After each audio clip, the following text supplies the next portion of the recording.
On 5 News tonight, gold in Rio for British swimmer Adam Peaty, misery for rail commuters, a boost to Jeremy Corbyn's leadership chances and a new witness appeal in the Stephen Lawrence case.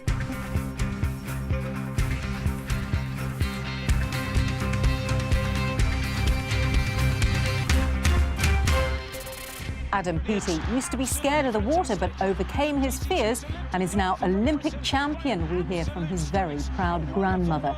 He was joined on the medal table by Jazz Carlin, who won silver in the pool. You have not run a proper service for absolute years. Frustration boils over for some commuters as a 5-day strike begins. Labour's court battle, the party says it'll appeal a ruling allowing new members to vote in the leadership contest. Could this man hold the key to what happened on the night Stephen Lawrence was killed, 23 years after his murder?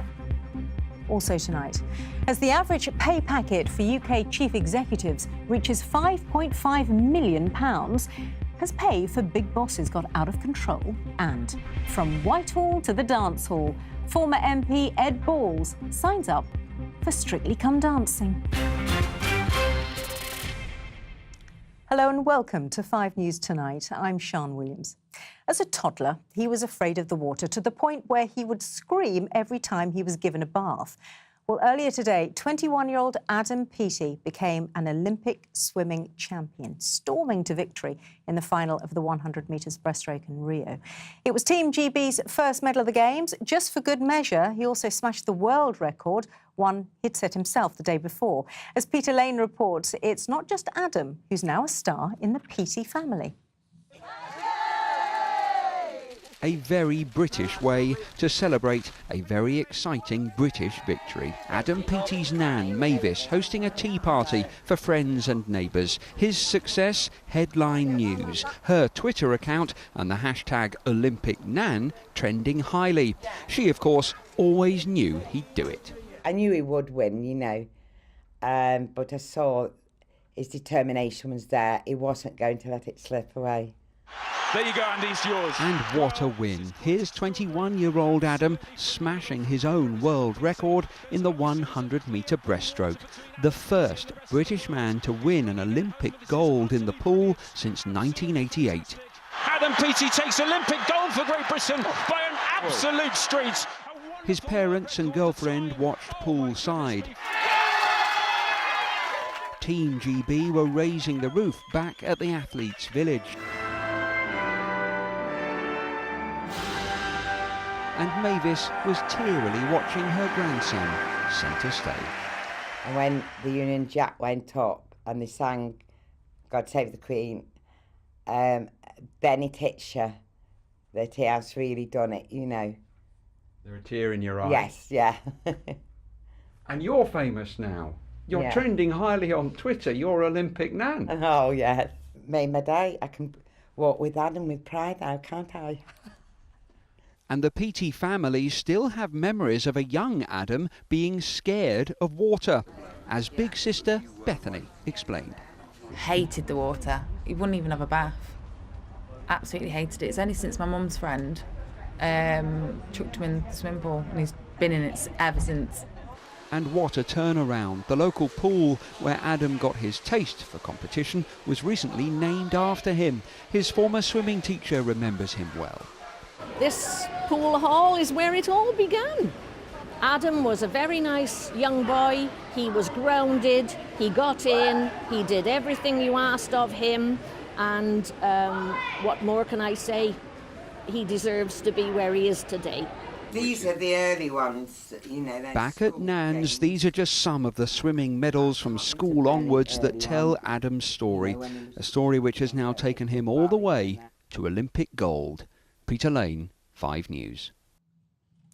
Well, watching Adam Peaty win that gold was his teammate Jazz Carlin, and minutes later she picked up Great Britain's second medal, winning silver in the 400-metre freestyle. The 25-year-old, who just missed out on selection for London 2012, said she was gobsmacked with the result. The greatest Olympic swimmer of all time, Michael Phelps, extended his amazing record as the USA won the men's 4x100 freestyle relay. That was his 19th Olympic gold medal. He now has more than twice as many golds as anyone else. So those successes for Team GB mean that Great Britain and Northern Ireland are now in 8th place in the medals table. In first, it's the US, followed by Italy and China. A chance for more British medals tonight with synchronised diving pair Tom Daley and Dan Goodfellow, the women's rugby sevens and men's gymnastics, all happening in the next couple of hours. Let's have a chat now to Ryan Lovett, who is a friend of Adam Peaty, used to train with him. And also in the studio with me here, former Olympian Roger Black. Hello there, Ryan. Thanks very much for joining us this evening. You spoke to Adam this morning. How was he? Yeah, I spoke to Adam this morning. He messaged me after, well, sorry, I messaged him. I just said to him, I just wanted to say a huge congratulations. I said, I know you're going to be receiving a million messages, and I don't expect to reply with it being so late at night. But he did message me back. He said he's absolutely overwhelmed with his swim and that he's always got time for the people back home that have got him to where he is.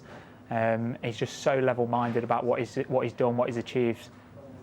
I mean, you trained with him, so you know the guy. When you were training with him, did you think he's got something special? Yeah, I've swum with Adam when he joined City of Derby Swimming Club when he was 14. And he's always had that one thing extra. When everybody else thinks that their body's been pushed enough, he goes that one step further. He doesn't have any limits, and that's what's helped him get to where he is today. All right, so you next then, Ryan.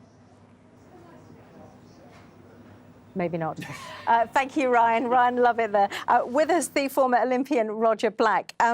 You told us last week Adam Peaty was a medal hope, didn't you? It wasn't that clever, I think. I mean, I'm not a swimmer, obviously, but I think my friends in swimming and people who follow swimming said this is a very special swimmer. He is the best we've ever had. And you know, he didn't just break the world record in the final, he broke the world record in the heats as well. I mean, he's truly special. And it's interesting what was said there, and what makes him special is that he probably loves the pain of training. And that's the difference between people who are exceptional and people that aren't, is that there's a zone you go into that you know you have to go to if you really want to improve. And for most people, they back off. But he obviously loves that. So he's just an absolute animal in training, and the results are there. It's not the fact that he won the gold medal that's amazing, it's the world records as well. And he's only 21 years old. Yeah. I mean, what the future for him and British swimming in his hands is very, very bright. Talking of young talent, Tom Daley, Dan Goodfellow, and 8 o'clock tonight. Yeah, I mean, Tom Daley, who, of course, 4 years ago won a bronze medal in 2012, which is fantastic, and a real picture boy of Team GB. And apparently is in the shape of his life. And really believes that he can win gold medals out here. And this is a young man who's been under the spotlight for so many years. I mean, he's not that old, but he's been around for so long. But there's a sense in the camp that this could be his games and that he could do better than his bronze medal in London. And as you've had a good hit rate so far with your one, who else do you tip for a medal hope? Do you know, I mean, one of the sports that I've really enjoyed watching, and my kids have enjoyed, and I think it's been really good for the Olympics, is the rugby sevens and the women's rugby sevens. I think that's really good that rugby sevens is in the Olympics. And the women's team apparently is one match away from a guaranteed bronze medal. It's going to be a tough match. But one match away from a guaranteed bronze medal. So looking forward to seeing how they do. That'll be good for women's sport and great for rugby. A target of at least 48 medals for Team GB. Is that realistic or It is realistic, because we won 65 in London, 29 were gold. We probably won't win 29 gold medals in Rio. But as a nation, you know, we put a lot of money behind our sport. We compete in sports a lot of countries don't get to compete in because they can't afford to, the rowing, the cycling or whatever. We will do well. And what happens with Team GB is the medals come later on in the Games. We're celebrating our first gold medal and a silver from yesterday. But once the athletics and the rowing and the cycling gets going, you'll see the medal count really racking up. So we'll come close to that target. Roger, nice to see you. Our thanks to Ryan Lovett as well. Other news now. Hundreds of thousands of commuters, tourists and others trying to get around the south of England have had to put up with delays and cancellations at the start of a 5-day strike on Southern rail services. The row is about who should operate the doors, with unions claiming that planned changes are unsafe, as Dominic Reynolds found out. There's plenty of frustration on all sides. Welcome aboard the UK's most troubled train service. It's a pretty tight fit. But it's set to be like this all week. This is the first of 5 days of action on Southern services, the country's longest rail strike for almost 50 years.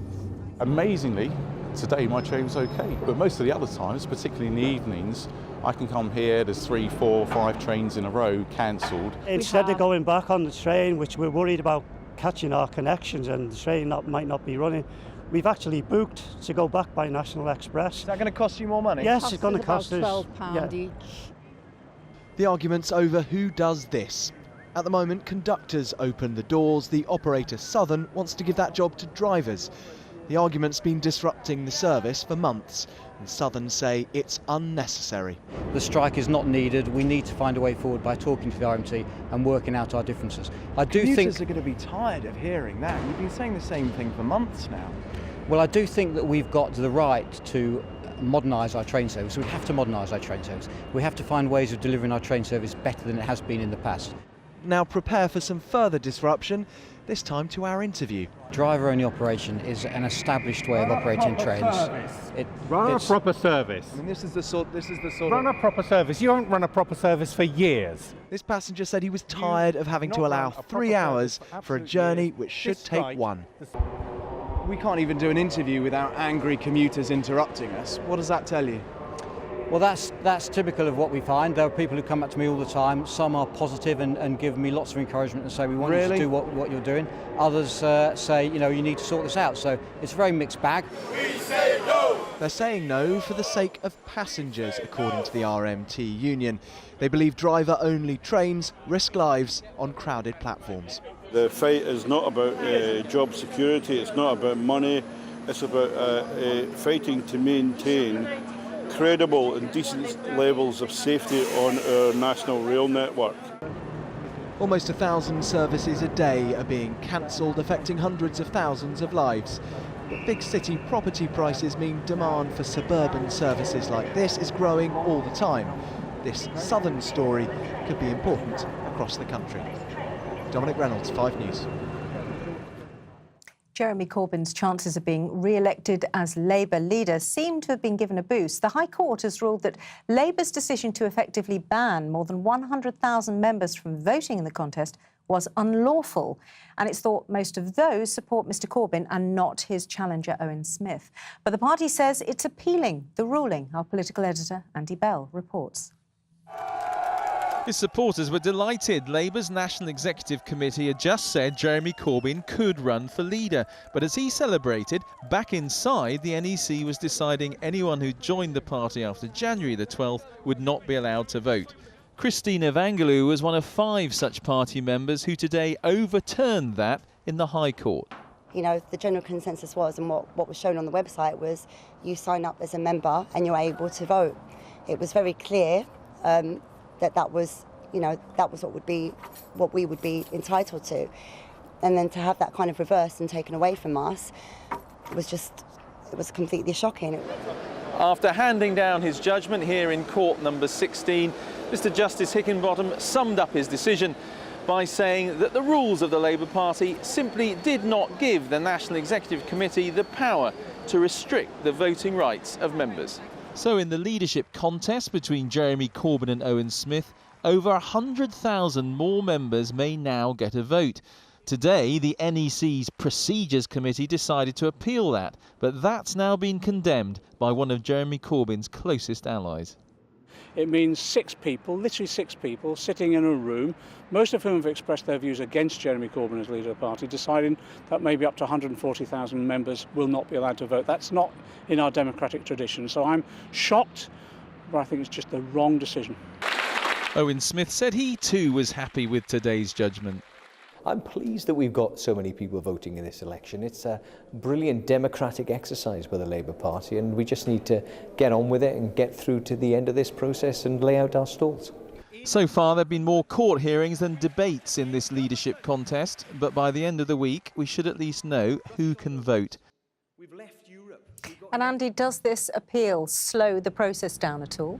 I don't think it will, Sian, because we're told that the hearing must take place this Thursday, the Court of Appeal hearing, so we'll know by the end of Thursday just who's allowed to vote and who isn't. And Labour are saying they're sticking to the original timetable and there will be a new leader announced, or the name of the leader will be announced on September the 24th. I think what it shows is just how bad things continue to get inside the Labour Party. I was just talking to John McDonnell a few minutes ago, and really his view is that this decision taken by the Procedures Committee is absolutely taken by political enemies of Jeremy Corbyn. So things are getting even worse inside Labour. Andy, thank you. Coming up on 5 News tonight, why body image has become such a problem for boys. And Ed Balls gets the chance to show off some fancy footwork as he becomes the latest politician to dance on Strictly. All that and more after the break.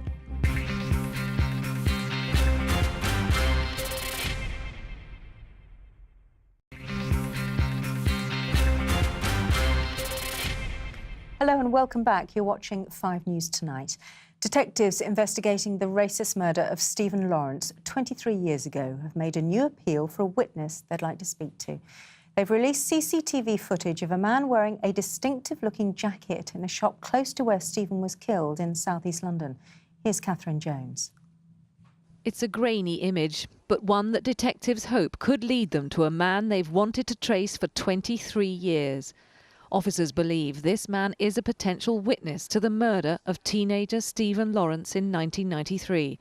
And it's this picture, capturing the unusual V-shaped design on the man's jacket, that has led to today's renewed appeal. The bus stop where Stephen Lawrence was attacked is just 330 metres from the off-licence where those images were filmed. They were captured 2.5 hours before the crime. But back in 1993, witnesses did report seeing a man in a distinctive green jacket with a V-shaped emblem on its back in this vicinity at around the time of the murder. During the initial investigation, this artist's impression was publicised, but detectives only married up this footage to those witness statements during a recent review of the case and realised the man they'd wanted to talk to for so long had been captured on film. When Stephen was fatally stabbed in an unprovoked racist attack, charges against 5 suspects were dropped. 5 years later, the men faced a hostile crowd when ordered to appear before a public inquiry. In 2012, 2 of them, Gary Dobson and David Norris, were convicted of Stephen's murder. 2 people have been convicted, but it's known that there were at least 5 people in the attacking group. So there are more suspects to be chased, more people to be brought to court if this case is to be closed. The officer in charge of the investigation says, "We are hoping that over the passage of time, allegiances may have changed. People may have moved away and feel more confident coming forward." Almost a quarter of a century has passed since Stephen Lawrence died. Now police hope these images will lead them to a key witness to this most notorious of crimes. Catherine Jones, 5 News. Now, it might not be a big surprise to you to find out that the bosses of the UK's top companies are well paid and take home more than the average worker. But research out today shows just how big the gulf has become, and some of the figures are pretty staggering. The bosses of Britain's biggest companies are now taking home an average of £5.5 million a year. That's compared to the average employee who earns £27,600. Last year, chief executives on the FTSE 100 index received an average pay rise of 10%, while the average worker's salary rose by only 2%.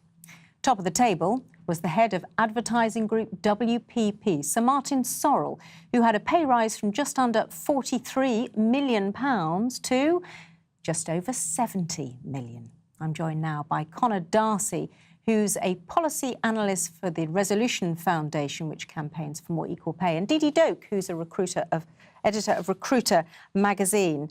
Didi, does anyone need to earn £5.5 million a year? It's an astonishing figure. 5.5 million is a drop in the bucket compared to 70 million pounds. And I would dare say that there are some executives out there who deserve 5.5 million pounds for the value that they bring to their companies. It might be in different things that they bring. However, I would say that when you get into double-digit £1 million salaries, that's when I think you're talking silly money. OK, so a few million, Connor, OK, double-digit, not OK. I think it's a key point. It's to do with the size of that gap. Because if we were in a world where everyone was on 5 million, we wouldn't be bothered if someone was on 20, 70 million. But I think it's what, the size of that gap, the kind of extent of inequality in our society, I think is the really key point. So I think there's two approaches from what the report today highlights, that you can look at limiting pay at the top or controlling it at least through having, say, things that Theresa May has mentioned, things like having workers on boards, that sort of thing, shareholders being able to vote down pay packages. But I think we also need to look at how do we boost the pay of that typical worker to, they've had their pay squeezed for so many years now, to get them back to where they were pre-crisis. Do you think that's likely, Dee? I don't think that's likely at all. Really? Why not? I think that there is always going to be more of a focus on what you pay the top people in an organization. I think that there's a scramble for the bottom at the lower end of the pay scale. I do think that the measures proposed by Theresa May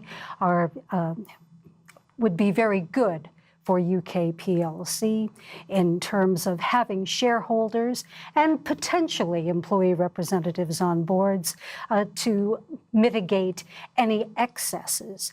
But when it comes to focusing on the average worker's pay, I don't think that's going to happen in our lifetime. That's a bit depressing, isn't it, Connor? I think I wouldn't be as negative about that as Dee, but I think there's so much we can do. I mean, this government, the last government, has already done things like the national living wage, which does help to boost a lot of the wages for people who are the lowest paid. But I think within companies, it's definitely worth thinking about what pay do these employees get, what training's available, to start to see how fair the package is. Connor Darcy, Dee Doak, thank you both. We know all too many girls have an issue with their body. Now a survey has revealed just how teenage boys can be unhappy with the way they look too. Almost a quarter believe there is such a thing as the perfect male body, and it showed the lengths some are going to look good. Olivia Kinsley reports. Justin and Kareem are both 16 years old. They've just joined the gym and want to come every day. They say it's to build up their muscles before they start college. From now I'm just lifting weights to get a little bit bigger. Muscles? Yeah, muscles, yeah, to get my muscles bigger. Why do you want big muscles? As I said before, one, to attract girls, and secondly, just to be able to look after myself in general. Looking good is one thing, but a new study suggests that for young boys as much as girls, it can become an unhealthy obsession, leading to eating disorders, dieting, extreme exercise and even steroids. The survey of 1,000 boys found that 23% believe there is a perfect male body and that 6% at secondary school would consider using steroids to get it.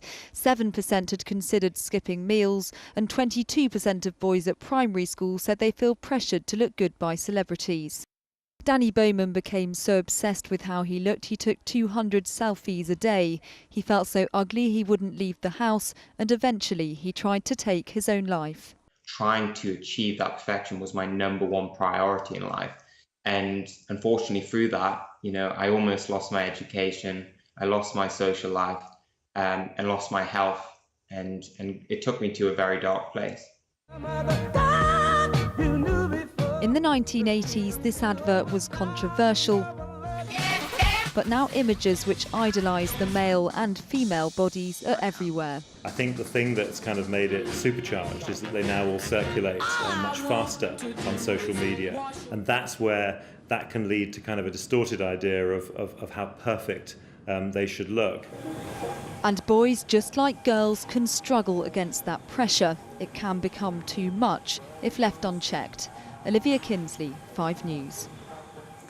Well, I'm joined now by James Lambert, who's Clinical Director of the Weight Matters practice. And James, you work as a therapist helping people with these problems, but you've got a personal history as well, haven't you? Yeah, absolutely. So when I was a young boy, very critical father, lots of sort of bullying at home and at school. So my weight ballooned and I turned out to be about 19 stone and 44-inch waist. So very large. and unhappy. And unhappy as well. So when you hear the statistics about boys actually facing real issues with their body as well as girls, does it surprise you? Have you seen an increase in the number of boys? Absolutely. So at the practice, we've really seen an increase in men approaching us with issues around their body image. And I really think that this stems from low self-worth and self-esteem. So when people are feeling critical and they're not feeling good about themselves, there's a drive for perfectionism as a way to make themselves feel better. And for young boys, when they start to idolize sports stars, celebrity culture, people in the social media sort of world, they focus on these body images, and that's the way that they try to make themselves feel good about themselves. So briefly, what can parents do if they notice a change in their child? Absolutely. I think if you have a concern about a child and they're starting to show a real sort of focus on body image, sit down with them in a time when it's going to be very calm, and to show your concerns and to say what you're noticing. So it might be an increased time in front of the mirror, buying lots of toiletry products. Lots of selfies. Absolutely. James, thanks very much. James Lamper. It's been confirmed the next series of Strictly will be graced, if that's the word, by a rather unlikely contestant. One-time Labour MP Ed Balls admits he is scared to death, saying Parliament is going to be much easier than this. So what are the chances for the former shadow Cha-Cha Chancellor? Warren Nettleford has been finding out. Millions tune in to Strictly Come Dancing each week, often to see celebrity contestants struggling to make the right moves. And so with the new series, voting and all just about to begin, the first man to shuffle on to the Strictly dance floor is a former Shadow Chancellor, Ed Balls. Here he is, strutting on the campaign trail last year. That's it, Ed. Clap to the beat. Oh, you've just lost it. Never mind. Well, after losing his seat last year, he's had more time to practice. Speaking on the radio earlier, he's clearly excited by the challenge. I spent 20 years in politics. I was a cabinet minister. I did all these serious things. I'd like to do something serious again one day. You know, maybe I'll get a full-time job in the end again. But in the meantime, if you can have some fun, do things you'd never do, you know, I could do with losing half a stone. So this will be quite good for me anyway. More than that, mate. Don't worry about that. Maybe someone who can help is another former politician, Anne Widdecombe. Back in 2010, wearing that yellow dress, she showed us all how to saunter the samba. And her advice for Ed? My principal advice would be just enjoy yourself, Ed. You know, it really is tremendous fun. Don't take it too seriously. Really enjoy it and have a good go at the judges. You know, most contestants on Strictly are very meek and mild, and the judges just love having politicians on because they're rude back. So enjoy yourself, Ed. For the man who made his name at the dispatch box rather than at the disco, that could be difficult. He's admitted to being scared to death about his next role. Ed Balls may be scared, but the BBC will be hoping that moves like this will lead to bumper ratings and social media hits. Warren Nettleford, 5 News. Getting some top tips, I think it'd be rather good. That is it from us. Sian Welby has the weather next. Just to remind you that we've got those British medal hopes coming up in a couple of hours. In an hour, Tom Daley and Dan Goodfellow. So Danny Sinha will be bringing you up to date throughout the evening. Thanks very much for watching. Goodbye, and I'll see you at 5 o'clock tomorrow. See you then. Bye for now.